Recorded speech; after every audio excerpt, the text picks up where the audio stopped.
My self मोहित गुप्ता और आज हम लोग कंट्रोल एंड कोऑर्डिनेशन चैप्टर पढ़ने वाले हैं जो कि बायोलॉजी का सेकेंड चैप्टर है।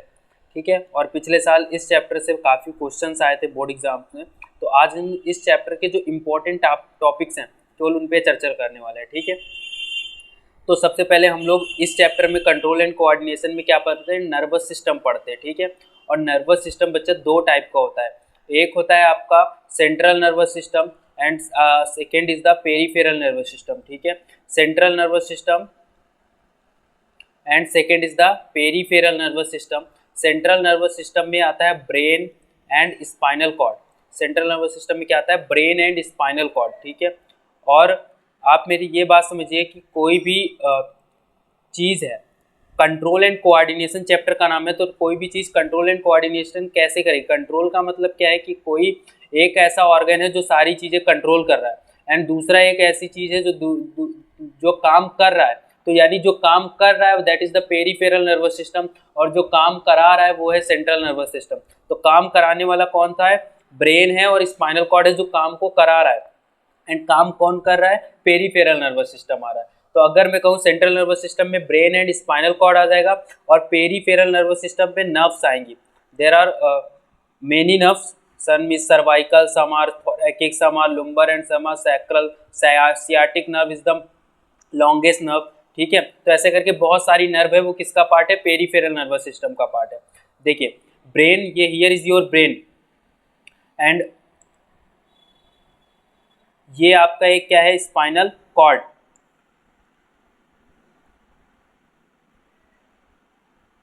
एंड यहां से बहुत सारी क्या निकली हुई है, नर्व्स निकली हुई हैं।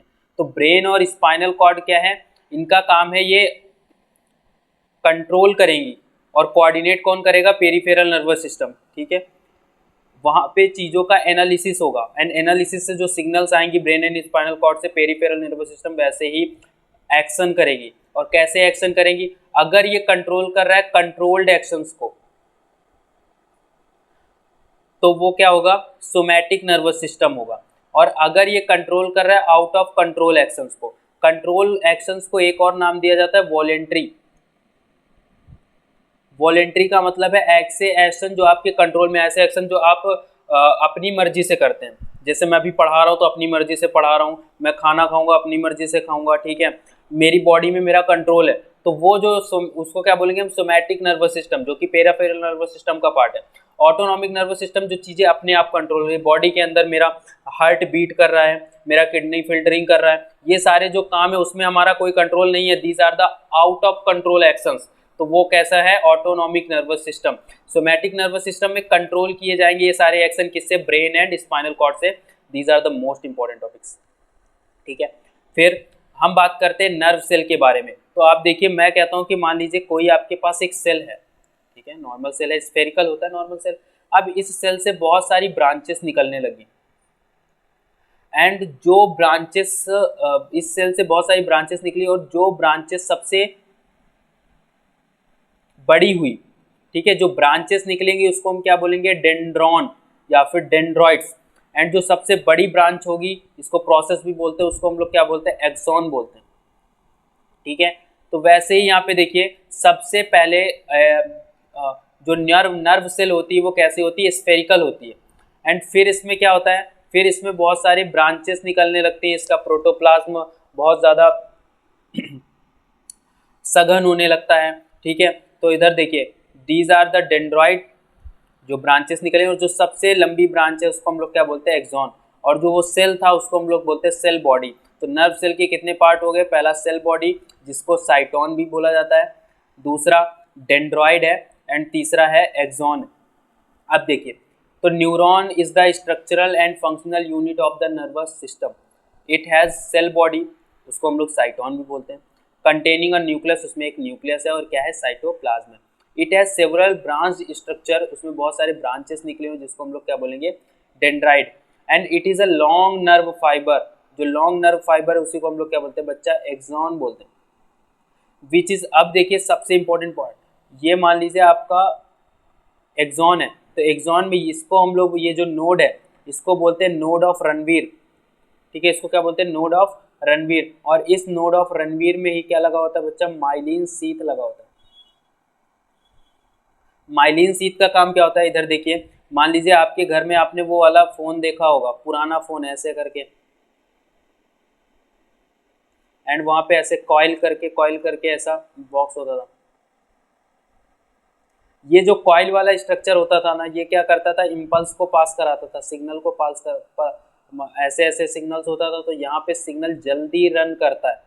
वैसे ही यहाँ पे भी सेम चीज़, सिग्नल को इम्पल्स को जल्दी रन कराने के लिए, इसको जल्दी रन कराने के लिए सिग्नल ऐसे जब रन करता है ना तो जल्दी पहुँचता है, ना कि ऐसे। सिग्नल ऐसे नहीं जाता, सिग्नल जाता है ऐसे।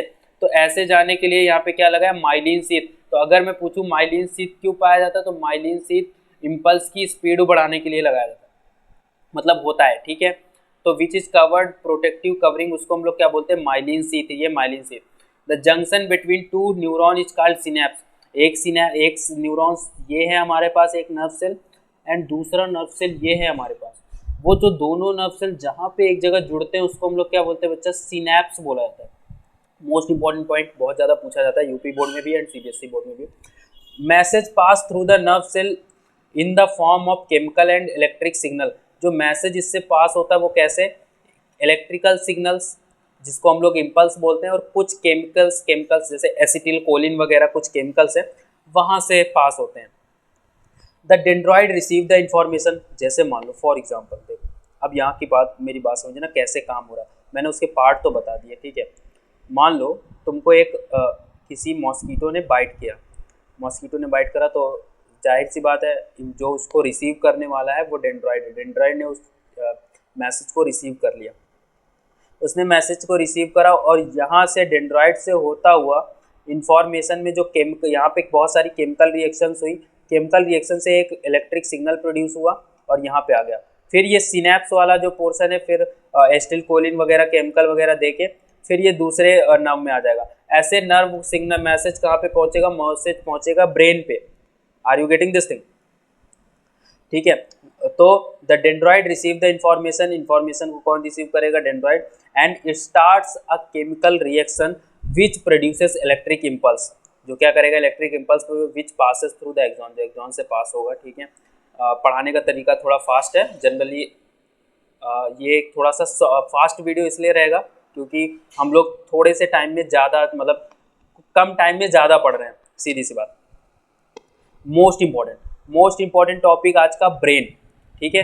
तो ब्रेन के बारे में समझिए। ब्रेन आपका बच्चा मेन कोऑर्डिनेटिंग सेंटर होता है। आप कहीं से भी सोच रहे हो वो क्या है, आपका ब्रेन है ना। आप कुछ भी एनालिसिस कर रहे हो, क्या है, ब्रेन है। आप कुछ भी स्मेल कर रहे हो, ब्रेन है, ठीक है। आपने मान लीजिए आपने समोसे की स्मेल आ रही, तो यानी आपके सेरिब्रम, यानी आपका ब्रेन का पार्ट सेरिब्रम, वो जानता है कि ये समोसे की महक कैसी होती है। तो मेन कोऑर्डिनेटिंग सेंटर कौन सा है, ब्रेन है। तो the brain is the main coordinating centre of the body, है ना। मैं क्या कह सकता हूँ, brain is the main coordinating centre of the body and it is protected by cranium.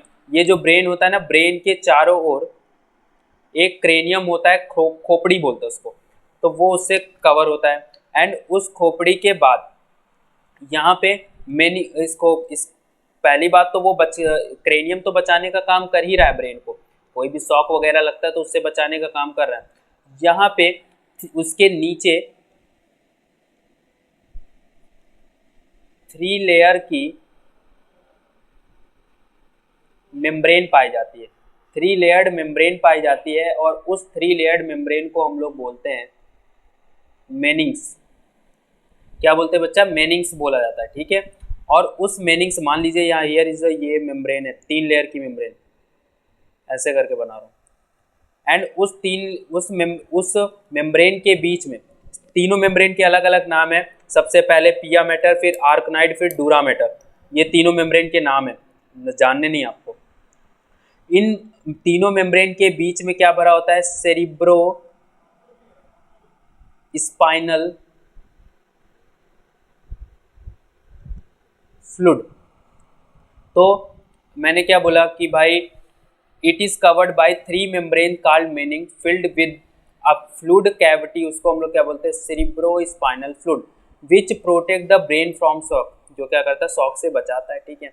अब देखिए ये जो ब्रेन है ना बच्चा, ब्रेन के 3 पार्ट्स हैं, कौन कौन से, एक है आपका फोर ब्रेन, दूसरा है मिड ब्रेन एंड तीसरा कौन सा है, हिंड ब्रेन। ठीक है, कौन कौन सा, fore brain, mid brain and hind brain. ठीक है, मैं कलर कर देता हूँ इसको।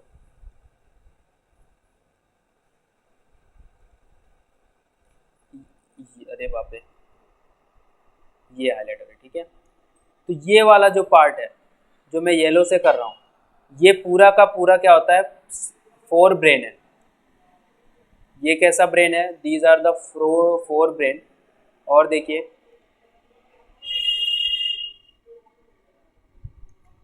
ये वाला जो पार्ट है जो मैं ब्लू कलर से कर रहा हूँ, ये है आपका मिड ब्रेन। एंड इसके अलावा जितना भी बचा वो है आपका हिंड ब्रेन। ठीक है, तो अब फोर ब्रेन में क्या क्या आता है, फोर ब्रेन में ये जो पार्ट है ना, इसको बोलते हैं हम लोग सेरिब्रम। एंड सेरिब्रम के अलावा यहाँ पे आता है all factory lobes. All factory कुछ नहीं है, ऑल फैक्ट्री लोब से ही आगे जाके आपके नोज बनते हैं। ठीक है, तो सेरिब्रम एंड यहाँ पे क्या आ जाता है, all factory lobes.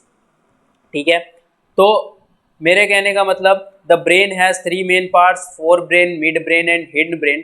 Fore brain consist of cerebrum and all factory lobes. और फोर सेरिब्रम का काम क्या है, it is a main thinking part of the brain and controls voluntary action. ये जो आपका मेन थिंकिंग पार्ट है, कुछ भी आप सोचते हो तो वो किसकी वजह से, सेरिब्रम। और जितना ज़्यादा आप सोचोगे, जितना ज़्यादा वर्क करोगे, उतना ही ज़्यादा आपका ये जो सेरिब्रम है वो कन्वुलेटेड होता जाएगा, यानी उसमें मुड़ाव आता जाएगा। इट कंट्रोल, जैसे आप मान लीजिए आपको किसी ने टच करा तो तुरंत थिंकिंग हुई ना कि भाई किसने टच करा। फिर स्मेल आपने कुछ करा कि भाई आज तो ये बहुत अच्छी महक आ रही। फिर हियरिंग आपने कुछ सुना, सेरिब्रम कंट्रोल कर रहा है।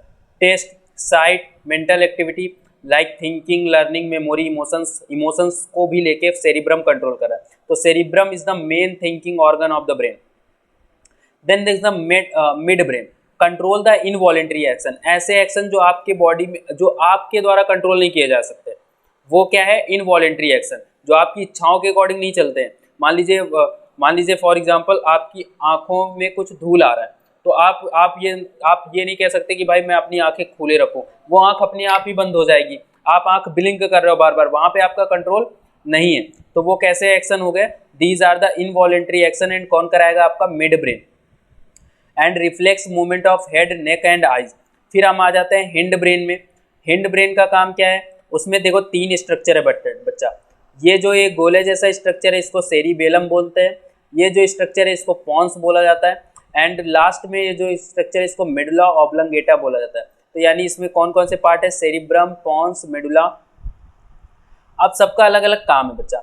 आप देखिए सेरिबेलम का काम क्या है, सेरिबेलम आपकी बॉडी में पॉस्चर बनाने का काम करता है, यानी आपकी बॉडी को सीधा रखेगा, है ना। एक्चुअली क्या होता है कि मान लीजिए कुछ जो लोग होते हैं ना वो अल्कोहल करते हैं ना, अल्कोहल करने से क्या होता है कि जो आपका सेरिबेलम है वो इफेक्ट हो जाता है। अब सेरिबेलम इफेक्ट हो गया तो बॉडी में बैलेंस एंड बॉडी में पॉस्चर रहेगा नहीं, तो वो जो ड्रिंकिंग की वो वाला बंदा रहता है वो ऐसे ऐसे कभी इधर डगमगाता है कभी उधर डगमगाता है। ठीक है, तो ये सेरिबेलम ही क्या करता है, बॉडी मूवमेंट और बैलेंस को कंट्रोल करता है। पॉन्स क्या करता है, रेस्पिरेशन। रेस्पिरेशन का मतलब ब्रीदिंग, आप सो जाओ, ठीक है, ब्रीदिंग अपने आप हो रही है ना, तो कौन कंट्रोल करके रख रहा है, पॉन्स। मेडुला का काम क्या है, मान लीजिए आपको किसी ने कुत्ते ने मान लीजिए दौड़ा लिया, तो आपकी हार्ट बीट बहुत ज़्यादा हाई हो जाएगी ना। अब हार्ट बीट हाई हुई है तो उसको कौन कंट्रोल कर रहा है, medulla.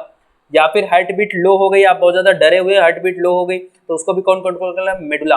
Blood pressure high, blood pressure low, कहते हैं बहुत ब्लड प्रेशर मेरा हाई हो रहा है, मेरे बीपी बढ़ रहा है, गुस्सा आ रहा है, वो कौन बढ़ा रहा है, मेडुला बढ़ा रहा है। या कम कर रहा है, कौन बढ़ा रहा है, कम कर रहा है, मेडुला। सोलोइंग का मतलब क्या होता है, निगलना, फूड को निगलने में भी एक प्रोसेस होता है पेरिस्टाल्सिस, वो भी मेडुला द्वारा कंट्रोल होती है। कफिंग हो गई, स्नीजिंग हो गई, खांसी आ रही है, ठीक है, छींक रहे हो, वोमिटिंग हो गई, तो वो सारी चीज़ें भी मेडुला कंट्रोल करता है। फॉर एग्जांपल आपने बहुत गंदा खाना खा लिया जो आपकी बॉडी के लिए अच्छा नहीं था, तो मेडुला क्या करेगा, इसको बॉडी से बाहर निकालो, तो वोमिटिंग कराएगा, कौन, मेडुला। तो these are the parts of brain. And brain बहुत इंपॉर्टेंट है, पिछले साल ही बोर्ड एग्जाम में आया है, तो आप इसको देख के जाएंगे। अब अगला जो इंपॉर्टेंट टॉपिक है वो है स्पाइनल कॉर्ड। ठीक है, तो आप देखिए यहाँ पे ये आपका ब्रेन है, एंड ब्रेन से ही एक स्ट्रक्चर निकला हुआ है, स्पाइनल कॉर्ड। ब्रेन से ही एक स्ट्रक्चर क्या निकला वो बच्चा, स्पाइनल कॉर्ड। अब ये स्पाइनल कॉर्ड है मान लीजिए, अब स्पाइनल कॉर्ड को मैं ऐसे कट कर दूं तो यहाँ पे वो ऐसा स्ट्रक्चर दिखता है, ऐसा करके पान के पत्ते को ऐसा लगेगा उल्टा कर दिया गया है ना, स्पाइनल कॉर्ड। और स्पाइनल कॉर्ड कहाँ से स्टार्ट होता है, इट स्टार्ट फ्रॉम ब्रेन, आपको पता है स्टार्ट फ्रॉम ब्रेन, और कहाँ तक जाता है, वर्टिब्रल कॉलम के यहाँ तक, वर्टिब्रल कॉलम तक फैला होता है and extend through the vertebral column, vertebral column यानी रीढ़ की हड्डी। और इसमें क्या होता है बच्चा, नर्व्स निकली होती है, आप देख रहे हो ये ऐसे करके नर्व्स निकली होती है, ठीक है। तो ये जो नर्व्स है ये कितनी होती है बच्चा, these are the 31 pairs of nerves. कितनी नर्व्स होती है बच्चा, 13 पेयर्स ऑफ नर्व पाई जाती हैं, 31 पेयर ऑफ नर्व पाई जाती हैं। और ये नर्व्स क्या करती हैं, मान लीजिए ये स्पाइनल कॉर्ड है, यहाँ से नर्व्स निकला हुआ है, तो वो क्या करती हैं, मैसेज ब्रेन तक पहुँचाती हैं और also control reflex action. Reflex action जो है वो क्या होता है कि आपने किसी भी चीज़ को सडन रिस्पॉन्स करा, सडन रिस्पॉन्स, मान लीजिए आपका पैर किसी कीली में पड़ा तो आप सडन रिस्पॉन्स करेंगे कि पैर तुरंत हटाएंगे, ना कि आप एनालिसिस कर जाएंगे कि भाई शायद ये कीली मेरे लिए अच्छा होती या फिर मेरे को आयरन दे देगा, ऐसा नहीं। आप तुरंत पैर हटाओगे यानी आपने क्या करा, सडन एंड अनकॉन्शियस जो रिएक्ट किया वही क्या कहलाता है, रिफ्लेक्स एक्शन कहलाता है, ठीक है। तो ये ब्रेन तक मैसेज पहुंचाता है स्पाइनल कॉर्ड और सडन रिएक्ट करते हैं। यहाँ तक देखने की बात और क्या है कि ये इंपॉर्टेंट बात है कि स्पाइनल कॉर्ड में दो पार्ट होते हैं, ठीक है। ये जो अंदर वाला पार्ट है उसको हम लोग बोलते हैं ग्रे मैटर, देखो ये जो पार्ट है जितना मैं बना रहा हूँ, these are the grey matter. और जो बाहर वाला पार्ट है उसको हम लोग बोलते हैं वाइट मैटर। और एक चीज़ और यहाँ पे ये ध्यान देने की बात है, जैसे हम लोगों ने ब्रेन में मीनिंग्स पढ़ा था 3 लेयर का, वैसे भी यहाँ पे भी मीनिंग्स मिलेगा, यानी बाहर पिया मैटर, फिर आर्कनाइड एंड फिर डूरा मैटर, ठीक है। एंड रिफ्लेक्स एक्शन क्या हो गया, जो आप सडन अनकॉन्शियस बिना सोचे समझे जो रिएक्ट कर देते हो वही रिफ्लेक्स एक्शन होता है। For example we suddenly withdraw hand if suddenly, मान लीजिए आपने किसी हॉट ऑब्जेक्ट को टच करा, तुरंत हाथ हटाते हो ना बिना कुछ सोचे समझे कि वो हमारे लिए अच्छा है या फिर खराब, तो वो होता है रिफ्लेक्स एक्शन। तो ये क्या होता है, रिफ्लेक्स एक्शन में क्या होता है कि आपके जो रिसेप्टर हैं, बॉडी के रिसेप्टर हैं, उसको डिटेक्ट करते हैं उस हीट को और ब्रेन तक पहुंचाते हैं। ब्रेन तक पहुंचाने से पहले ही स्पाइनल कॉर्ड अपना रिएक्शन भेज देता है, बात नहीं समझ रहे हो, रिएक्शन भेज देता है, सेंसरी नर्व्स उसको लेके जाती हैं और मोटर नर्व्स उस सिग्नल्स को इफेक्टर तक ले जाती है, तब जाके हम लोग रिस्पॉन्स कर पाते हैं। बाकी सारी चीज़ें हम लोग पूरे बैच में पढ़ेंगे। ये जो मोस्ट इंपॉर्टेंट टॉपिक्स थे वो हमने आज डिस्कस कर लिए। थैंक यू बेटा।